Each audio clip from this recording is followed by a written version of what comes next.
2015 সালের 9ই জুলাই RA অর্থাৎ রাষ্ট্রীয় আবিষ্কার অভিযানের শুভ সূচনা হয়েছিল ministry of human research development এবং ministry of education government of ইন্ডিয়ার হাত ধরে। এই RAA অর্থাৎ রাষ্ট্রীয় আবিষ্কার অভিযানের কর্মসূচির মূল লক্ষ্য হচ্ছে আমরা যাতে ছাত্রছাত্রীদের বিজ্ঞান এবং গণিত এই সকল বিষয়ের প্রতি ভীতি কাটিয়ে তাদের জন্য আগ্রহী করে তুলতে পারি। প্রত্যেক বছর এই রাষ্ট্রীয় আবিষ্কার অভিযানের কর্মসূচির দ্বারা আমরা কিছু পরীক্ষা নিরীক্ষা করি, যার দ্বারা আমরা বিভিন্ন জিনিসের সংস্পর্শে আসতে পারি এবং তা জানতে পারি। যেমন এইবারে 2023 থেকে 24-এর রাষ্ট্রীয় আবিষ্কার সপ্তাহের আমাদের বিষয় হচ্ছে খাদ্যবস্তুর মধ্যে যে ভেজাল পদার্থ থাকে তা নিরীক্ষণ করা। অর্থাৎ এর মাধ্যমে আমরা নানা মজাদার কিছু পরীক্ষা করব, যার দ্বারা আমরা অনেক কিছু জানতে পারবো এবং ছাত্রছাত্রীদেরকে বিজ্ঞান বিষয়ে অনেক আগ্রহী করে তুলতে পারবো। এই RAS অর্থাৎ রাষ্ট্রীয় আবিষ্কার সপ্তাহ মূলত শুরু হয়েছে central board of secondary education এবং মিনিস্ট্রি অফ এডুকেশন অর্থাৎ গভর্নমেন্ট অফ ইন্ডিয়ার হাত ধরে। স্বাস্থ্যই আমাদের সম্পদ, অর্থাৎ স্বাস্থ্যকে ভালো রাখতে আমরা নানান পুষ্টিকর খাদ্যদ্রব্য কিন্তু রোজই গ্রহণ করে থাকি, কিন্তু এর মধ্যেও যে ভেজাল পদার্থ মেশানো থাকে তা কিন্তু আমরা কখনো ভেবে দেখিনি। এটাই আমরা পরীক্ষা নিরীক্ষার মাধ্যমে জানতে পারবো। যেমন আমরা রোজ শাকসবজি, দুগ্ধজাত দ্রব্য এছাড়া আমরা অনেক কিছু ব্যবহার করে থাকি যার মধ্যে ভেজাল। এবারে ভেজাল জিনিসটা কি না, ভেজাল জিনিসটা হচ্ছে যে খাদ্যবস্তুর মধ্যে এমন কোনো পদার্থ লুকায়িত থাকে যা আমাদের শরীরের ভেতরে অনেক ক্ষতি করে, যা আমরা কিন্তু বুঝতেই পারি না। যেমন বাজারে নানা রকম প্যাকেটজাত মশলা পাওয়া যায়, ফল, শাকসবজি এরকম অনেক কিছু আমরা ব্যবহার করি। এবার এর মধ্যে এমন কিছু ক্ষতিকারক পদার্থ মেশানো থাকে যা আমাদের শরীরের বিভিন্ন রোগের কারণ হয়ে দাঁড়ায়। এই রাষ্ট্রীয় আবিষ্কার অভিযানের মাধ্যমে আমরা যদি সেই পদার্থগুলিকে চিহ্নিত করতে পারি তাহলে সেই পদার্থের পুষ্টিগুণ সম্পর্কে আমরা ধারণা করতে পারবো, অথবা খাবারগুলি কতটা গ্রহণযোগ্য তাও আমরা কিন্তু নির্ণয় করতে পারবো।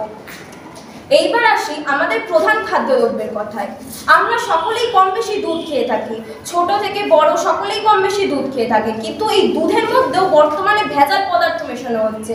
যেমন স্টার্চ, জল, সাবান জাতীয় পদার্থ, ক্ষারকীয় পদার্থ প্রভৃতি বিভিন্ন পদার্থ মেশানো হচ্ছে দুধের মধ্যে, যা আমাদের শরীরে অনেক ক্ষতি করছে।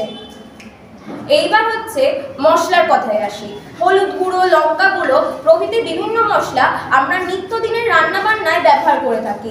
এই সকল মশলার মধ্যে ডাল, রং, মেটানিল ইয়েলো এইরকম অনেক ক্ষতিকারক পদার্থ মেশানো হয়ে থাকে, যা আমাদের ক্যান্সার রোগের কারণ হয়ে দাঁড়ায়। যেমন আগেকার দিনে অর্থাৎ আমাদের মা, ঠাকুমা, দিদিমা তখনকার যুগে কিন্তু বিশুদ্ধ পদ্ধতিতে নানা ভেষজ সামগ্রী ব্যবহার করে মশলা বেটে তৈরি করা হতো, কিন্তু যত আমাদের বিজ্ঞান উন্নত হয়েছে তত আমরা এই প্যাকেটজাত দ্রব্য ব্যবহার করা শুরু করেছি।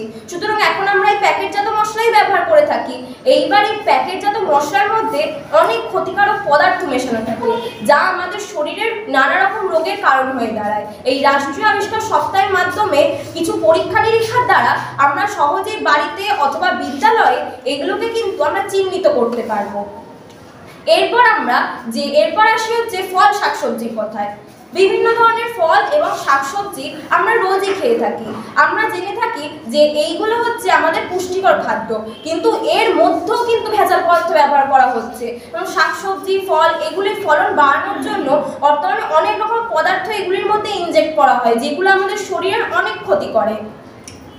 ধরুন আমরা কথাই বলি যে আমরা মেলা থেকে জিলিপি, তারপর ওদিকে হাওয়াই মিঠাই এইগুলো কিনে খাই, তারপর বাড়িতে আমরা চা পাতা, কফির গুঁড়ো, দুধজাত দ্রব্য যেমন পনির, ছানা এগুলো ব্যবহার করে থাকি, অথবা বিরিয়ানি, পোলাও এরকম মুখরোচক খাবার তো আমরা সকলেই পছন্দ করে থাকি, কিন্তু সেগুলোই কিন্তু আমাদের শরীরের নানা রকম রোগের কারণ হয়ে দাঁড়াচ্ছে। এগুলো আমাদের শরীরের সকল অঙ্গের ক্ষতি করছে, ব্রেনের ক্ষতি, কিডনির ক্ষতি, যকৃতের ক্ষতি, হার্টের ক্ষতি, গর্ভপাত প্রভৃতি বিভিন্ন রোগের কারণ হয়ে দাঁড়াচ্ছে এইগুলো। সুতরাং আমাদের প্রধান লক্ষ্য হচ্ছে এই রাষ্ট্রীয় আবিষ্কার সপ্তাহের মাধ্যমে এই ভেজাল পদার্থগুলি চিহ্নিত করা। এই ভেজাল পদার্থগুলি চিহ্নিত করতে পারলে আমরা এই পুষ্টিগুণ সম্পর্কে ধারণা করতে পারবো, কতটা গ্রহণযোগ্য তা জানতে পারবো এবং সমাজেও এর ব্যাপারে আমরা সচেতনতা ছড়িয়ে দিতে পারবো। এই রাষ্ট্রীয় আবিষ্কার সপ্তাহে এটাই হচ্ছে আমাদের এবারের মূল লক্ষ্য।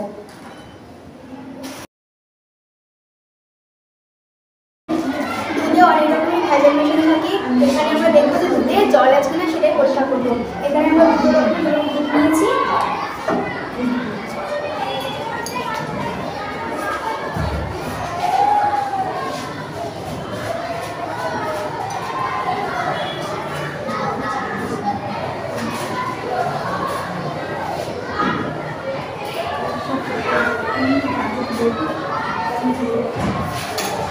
এবার আমরা বোর্ডটাকে হেঁটে দেখবো যে ড্রপটা আগে আগে যাচ্ছে এবং কোনো সাদা দাগ ফেলছে না সেটা দুধে জল মেশানো, আর যে ড্রপটা একটু ঘেঁটে যাচ্ছে এবং কোনো দাগ ফেলছে সেটাতে দুধে জল মেশানো নেই।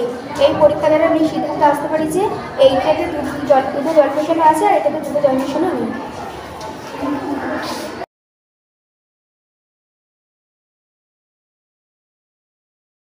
এখানে দুটো মধ্যে নমুনা নেওয়া হয়েছে, যার মধ্যে স্টার্চ মেশানো আছে কিনা তা আমরা দেখব।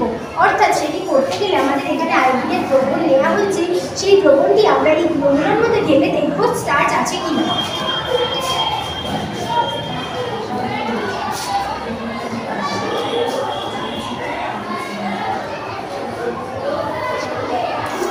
যেহেতু এই দ্রবণটি নীল হয়ে গেছে, অর্থাৎ আমরা দেখতে পাচ্ছি এখানে স্টার্চ আছে। যেহেতু এই দ্রবণটি হলুদ হয়ে গেছে, এখানে স্টার্চ নেই। এখানে আমি দুটো নমুনা নিয়েছি এবং এখানে স্টার্চ আছে কিনা আমরা আয়োডিন মিশিয়ে দেখবো।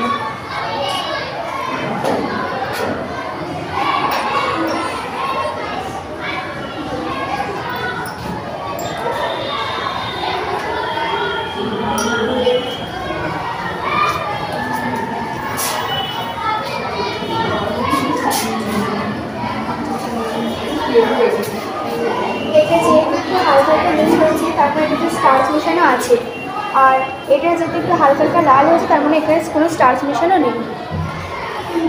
আজকে আমরা দেখব যে দুধের মধ্যে কোনো ক্ষারক পদার্থ আছে কি না এটি পরীক্ষা করব, যার জন্য আমরা দুটি টেস্ট টিউব নিয়ে নিয়েছি এবং এর মধ্যে আমরা দুটি দুধের স্যাম্পেল নিয়ে নিয়েছি। এরপর আমরা এই দুটো দুধের মধ্যে ফেনফথেলিন ঢালব।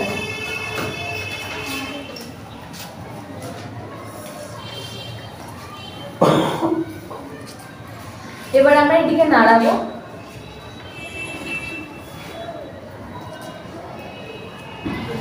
এবার আমরা দেখতে পাচ্ছি যে এই টেস্ট টিউবে দুধের রঙটি গোলাপি তৈরি হয়েছে এবং এই টেস্ট টিউবে দুধের রঙটি গোলাপি তৈরি হয়নি।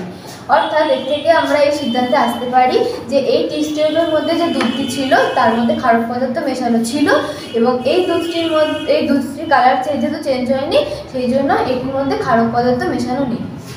আজ আমরা পরীক্ষা করবো দুধের মধ্যে ইউরিয়া আছে কি। তো এর জন্য টেস্ট টিউবে দুধের নমুনা নিয়ে নিয়েছি। এবার আমরা কিছুটা অরহর ডাল দেব।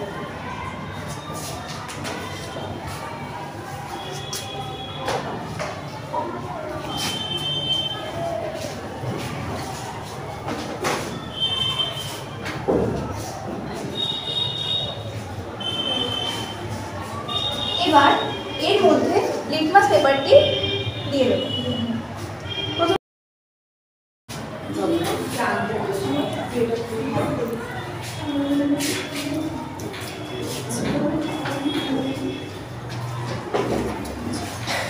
তো এর মধ্যে এবার আমরা লিটমাস পেপারটি ডুবিয়ে দেব। এবার এটাকে আমরা 5-7 মিনিট রেখে দেব। লাল লিটমাস পেপারটি উপরে নীল হয়ে গেছে। তো লাল লিটমাস পেপার থেকে নীল হওয়ার কারণ এই অরহর ডালের মধ্যে থাকা ইউরিয়া ছিল দুধের মধ্যে থাকা ইউরিয়ার সঙ্গে বিক্রিয়া করে অ্যামোনিয়া যেটি একটি ক্ষারীয় ভূমি। তো তার কারণে আমরা এটা বলতে পারছি যে দুধের মধ্যে ইউরিয়াটি পড়ে।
রাষ্ট্রীয় আবিষ্কার সপ্তাহে আমাদের বিষয় হলো ময়দা পরীক্ষা, অর্থাৎ ময়দার মধ্যে বোরন নামক ভেজাল পদার্থটি থাকে কিনা তা আমরা পরীক্ষা করে দেখব।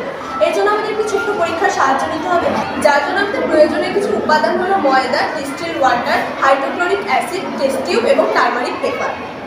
প্রথমে আমরা এখানে একটি টেস্ট টিউব নিয়েছি, যার মধ্যে আমরা কিছুটা ময়দা এবং তার সঙ্গে সমপরিমাণ জল দিয়ে দ্রবণটিকে ভালো করে মিশিয়ে নিয়েছি। এরপর আমরা এই দ্রবণটির মধ্যে একটুখানি হাইড্রোক্লোরিক অ্যাসিড দিয়ে নেবো এবং তার মধ্যে টারমারিক পেপার ডুবিয়ে দেখবো। যদি টারমারিক পেপারের রং পরিবর্তন হয় তাহলে আমরা বুঝে নেবো যে এর মধ্যে বোরেট পদার্থটি উপস্থিত আছে।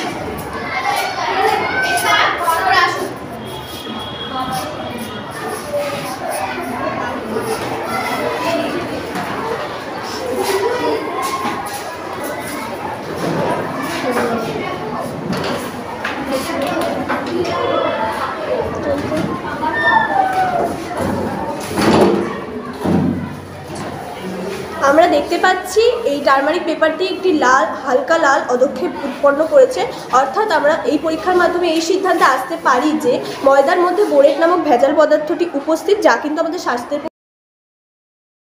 এই অর্থাৎ রাষ্ট্রীয় আবিষ্কার সপ্তাহে বিভিন্ন সহজ পরীক্ষা নিরীক্ষার মাধ্যমে আমরা বুঝতে পারলাম যে খাবারের মধ্যে কি পরিমাণ ভেজাল পদার্থ উপস্থিত থাকে।